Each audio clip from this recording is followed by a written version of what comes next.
তোমার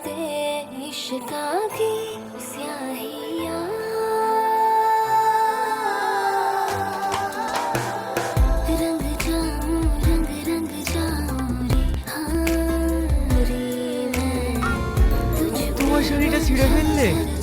আমার তো সামান্য শাড়ি, তো হয়তো কাপড় ফেটে রক্ত বের হয়েছে।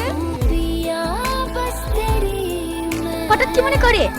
সেই দিনকার পর থেকে আমার শুধু তোমার কথাই মনে পড়ছে, আর তোমার মুখের হাসি আমার চোখে স্বপ্নের মতো ভাসছে। হে রাকেশ, তুই তো শ্রাবণীকে অনেক ভালোবাসিস। ও দেখ, শ্রাবণীর জন্য রাজপুত্র চলে আসাছে। আমরা তোদের চরে আস্তানা করেছি, তুই আর ছেলে আমাদের আস্তানা গিয়ে আমাদের মেয়ের সাথে। এই লালু, এই কালু, চল আজই ওদের আস্তানার ব্যবস্থা করতে হবে।